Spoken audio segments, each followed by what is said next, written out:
You will see things in the sky that defy human imagination. I was very skeptical. It just doesn't compute. I can only tell you that it works. There is no devil in witchcraft. That concept of evil is actually a Christian concept. From the boundaries of the universe to the depth of your soul. Embark on a journey through the unknown and unexplained as we explore mysteries, magic, and miracles.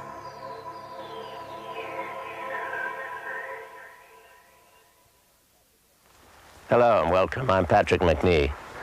Throughout the course of this series, we will investigate the secrets of the universe, the mysteries of the earth, and the miracles occurring before us. You can decide for yourself what you believe. On a starry night, you see beautiful spheres of light flashing across the horizon, defying all earthly logic. You're not alone, since many have witnessed this very same experience. The question, however, is, are we alone?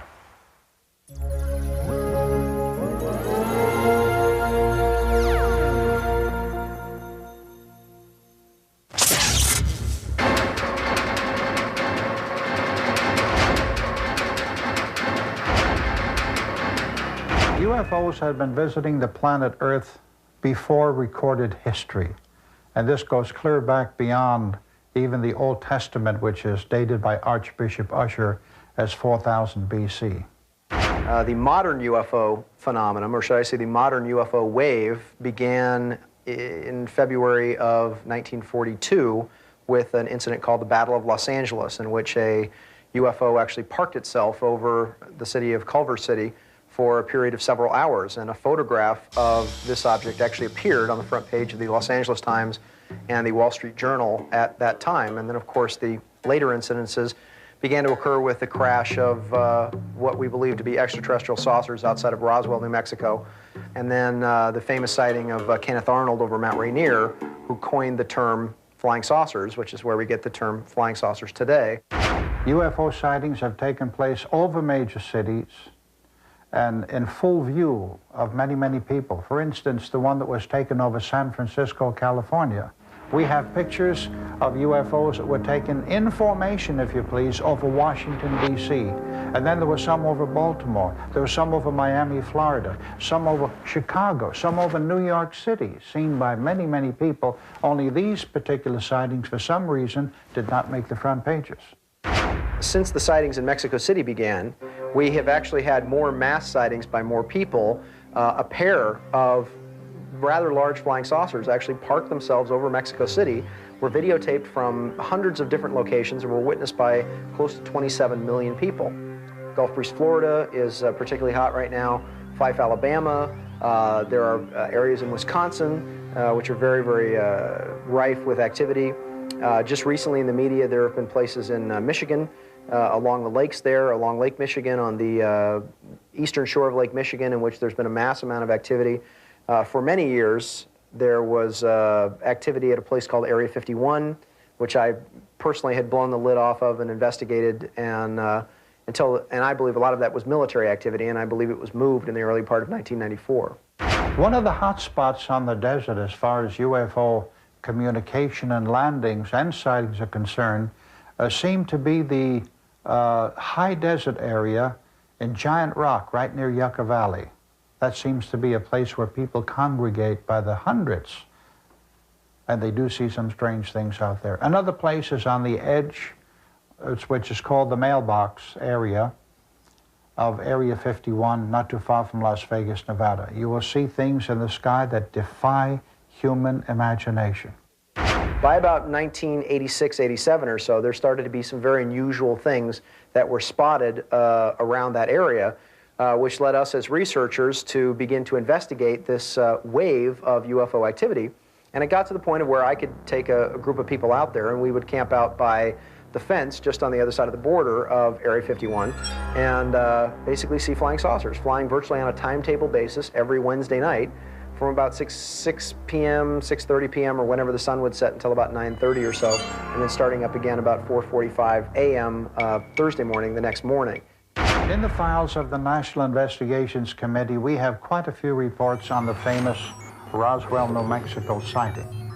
Now, it appears that though this was perhaps one of the most widely acclaimed evidences of a UFO governmental secrecy and cover-up, the facts pertaining to that particular sighting are so uncanny because you had witness after witness after witness after witness attesting to one particular story, and the Air Force investigators and the press following the Air Force investigators more so than the individual witnesses concocted a story that was nothing but a collapsed weather balloon.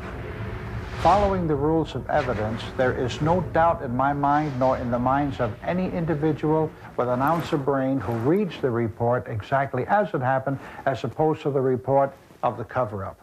There was a crashed UFO on the outskirts of Roswell, New Mexico.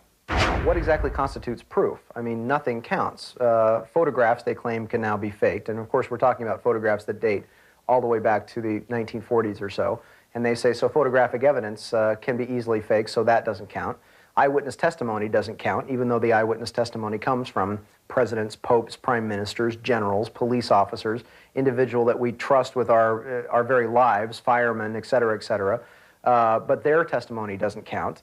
Videotape doesn't count, simply because it is supposedly that too can be faked. Film doesn't count. Top secret government documents don't count because they can all be forged. So my challenge to them is what exactly counts as proof? If you wanted to prove the existence of UFOs in a court of law, it could be done relatively simply. But the fact is that you have the various UFO debunkers who would much rather attack the reputations of the people who saw something rather than actually dealing with the evidence. You can go out to the desert or out to any place that's completely void of the bright lights of any given city, and you choose yourself a certain frame within that framework and look at the sky and keep watching the sky, you will invariably see strange lights. By strange, I mean multicolored lights, and they'll move sometimes in a zigzag formation, sometimes in a straight line, and they're not stars, and they're not satellites, because satellites have an established pattern, and so do stars, unless they're falling stars.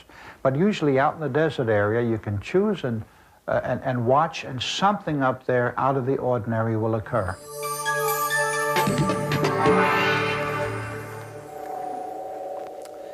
The Akashic Records. Now, they're the master records of everything that has occurred in the universe. The records exist for souls to examine their spiritual progress through many lifetimes. American medium Edgar Casey drew from the Akashic Records to give advice on healing. He described the path to the Akashic Records as an out-of-body experience where the spirit separates and proceeds down a tunnel of light that opens into a library with unlimited volumes. George Bernard Shaw once said, "A sound body is the product of a sound mind." The ancient art of Chinese healing called Qigong is known to promote longevity through the use of qi, the body's powerful life force. Ailments, injuries, and disease can be healed either by a trained master or yourself. Qigong may be the oldest approach to healing, but we have only begun to discover its miraculous ability to restore health.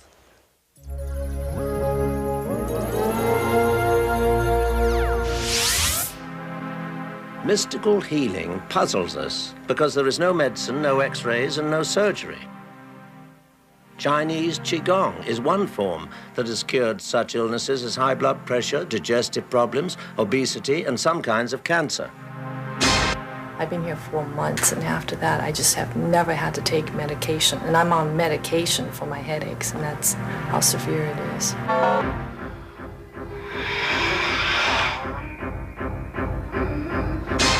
So I was very skeptical, but nevertheless, it does work.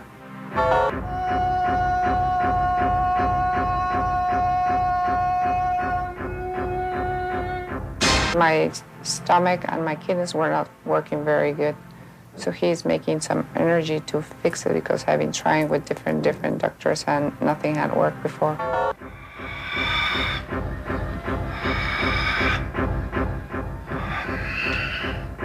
I receive a special treatment for a long time, my energy is much stronger. I can send them to support other people.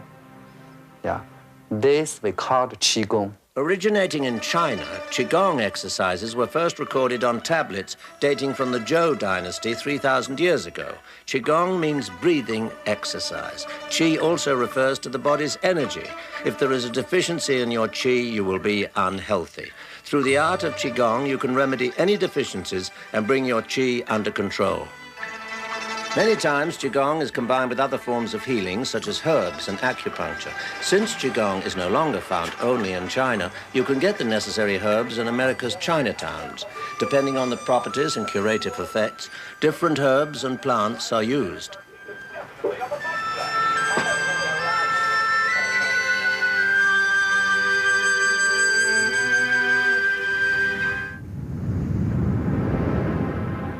When a person is sick, their qi is weak, is not that much strong.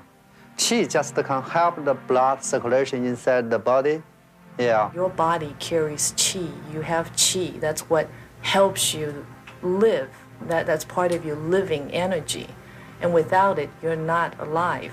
I came here for an injury in my neck and my left rotor and my shoulder from a car accident where a drunk driver hit me. It's something that I guess through the decades of training that Master Wang has received, he gives you some form of energy for specific problems. Other than that, I really don't know that much about it, and I really don't care. I can only tell you that it works. It's almost like witchcraft or magic, but being brought up in Taiwan, it's part of our heritage. It's part of our beliefs that your body carries qi. How does Qigong work? This healer will amaze you. You can feel it. It's not moving air, but you feel the energies. The closest thing would be a strong wind, except no moving air, that would push you down. Master Wang from the Chinese Taoist Health Association can use his qi to push students from a sitting to a laying down position. He places a cup on each person, which acts as an energy battery. He envelops the students with his qi to support theirs and keeps both the strong and weak qi from mixing. The students are completely relaxed and feel a warm, tingling sensation throughout their limbs and torso. Their breathing is shallow, their heart beats strong, and some even see colors while their eyes are closed. They're lying here just like sleeping, but it's different from sleep. Their brain was covered by the special energy, and their soul is quite clear. What we talk, they can hear about everything. They know everything, but they cannot move. After a 45-minute session, Master Wang removes his qi that's been covering the students, allowing them to rise. Their vision and thinking is also clear and powerful. I feel relaxing, and I have clear mind, and the qi goes inside. I feel really good. Now, if you're doing this way, put your both hands together and face each other and move around, you will find the energy after your body, your both hands becomes a little cool or tingly or warm, just some special energy between your both hands. You can feel, everybody can feel this way. I'm an engineer, and it just doesn't compute in a scientific term, but it's mythical and it's real. The witches from Shakespeare's Macbeth, the Wicked Witch of the West, and Samantha from the TV series Bewitched are images of some witches that have persisted through the ages. But real witches dispel these myths and have historically shown us the religious truth behind their faith.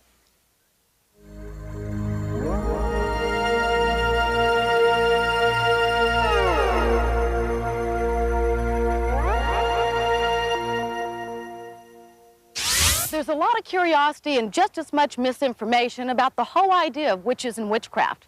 Well, to explain the myth and explore the mystery, we came here to where it all began in America in the 17th century, Salem, Massachusetts. In the 17th century, the definition of witchcraft or being a witch meant that you had made a pact with the devil. They very much believed in the existence of the devil in the 17th century. The pact would have meant that you would give the devil your soul, and in exchange you would get magic, evil powers with which you could torment other people. That's the 17th century definition. Then, of course, there's the popular witch image, which we see a lot of at Halloween. That comes down through probably European culture. You think of Hansel and Gretel and the wicked witch out in the forest, the old woman who was going to bake them in her oven, the wicked witch in The Wizard of Oz, all that imagery. Then there's the third meaning, and this one is, of course, a very different kind of one. There are people who practice witchcraft today, and they date their religion back to ancient times. It is a very different kind of belief than the 17th century definition, and they want to make very sure that people understand that they do not have an entity of evil in their religion, but in fact worship nature and a goddess. They're very peaceful, very benign people. Witchcraft is a religion that is earth-based, which means that it's a religion that works in harmony with the natural forces. It's an honoring of Mother Nature. The fundamental belief is in the duality of the Godhead, that we believe in a God and goddess. Within that form, it is the feminine and masculine principle within ourselves. The church during the early years, 11th through 17th centuries especially, there was really a lot of propaganda confusing what is the God in nature and in witchcraft. The pagan god, who is another name for him is Pan, you know, the guy with playing the flute and dancing around, and they made him into the Christian idea of the devil so that God could have an adversary.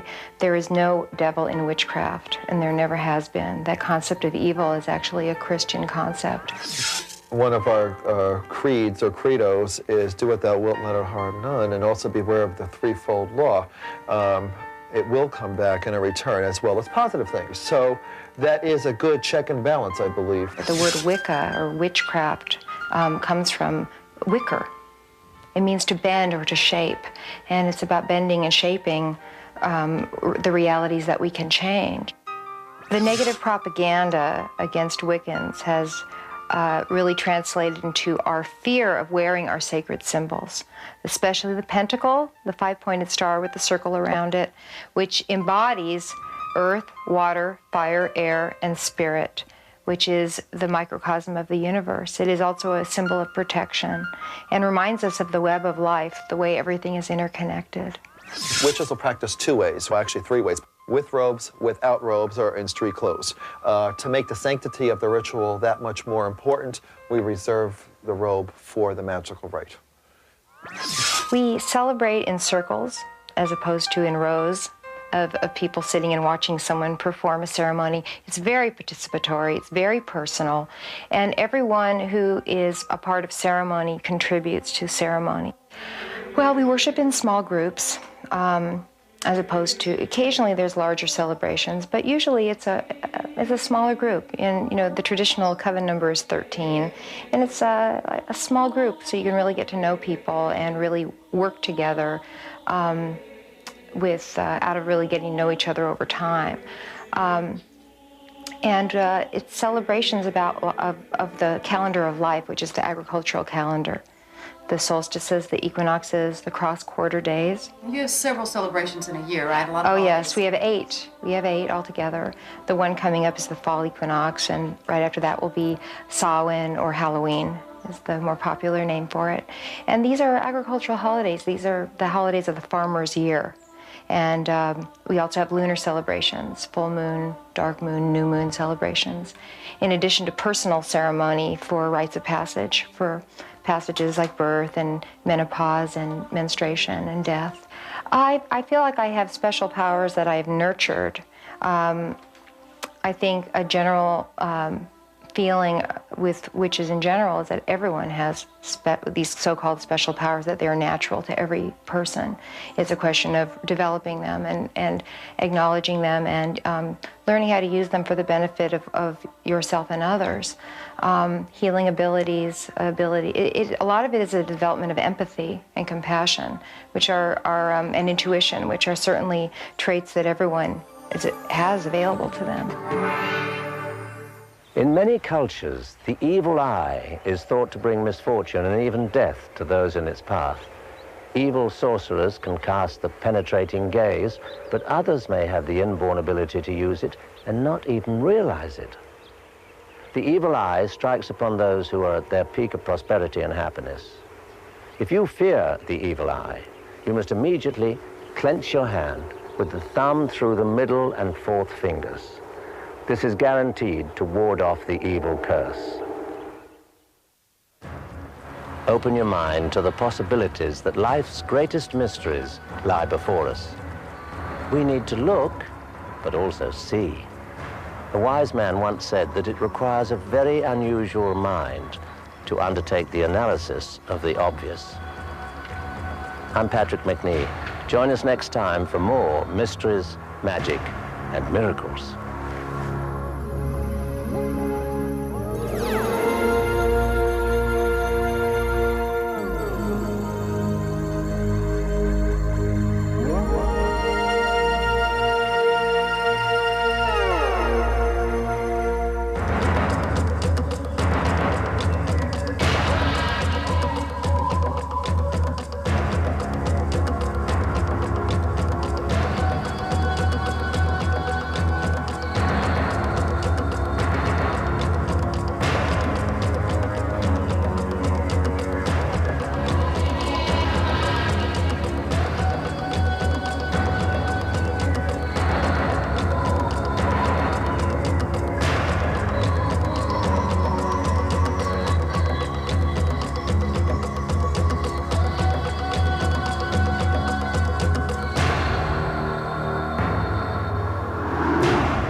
Flashing across the horizon, defying all earthly logic. You're not alone, since many have witnessed this very same experience. The question, however, is, are we alone?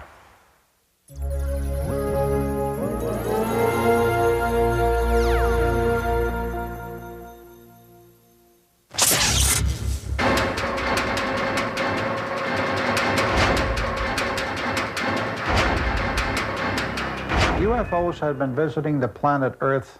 Times and the Wall Street Journal at that time. And then, of course, the later incidences began to occur with the crash of what we believe to be extraterrestrial saucers outside of Roswell, New Mexico.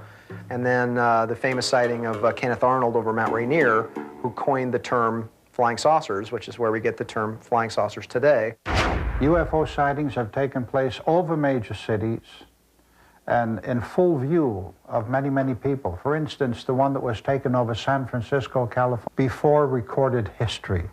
And this goes clear back beyond even the Old Testament, which is dated by Archbishop Usher as 4000 BC. The modern UFO phenomenon, or should I say the modern UFO wave, began in February of 1942 with an incident called the Battle of Los Angeles, in which a UFO actually parked itself over the city of Culver City for a period of several hours, and a photograph of this object actually appeared on the front page of the Los Angeles Times. You will see things in the sky that defy human imagination. I was very skeptical. It just doesn't compute. I can only tell you that it works. There is no devil in witchcraft. That concept of evil is actually a Christian concept. From the boundaries of the universe to the depth of your soul. Embark on a journey through the unknown and unexplained as we explore mysteries, magic, and miracles.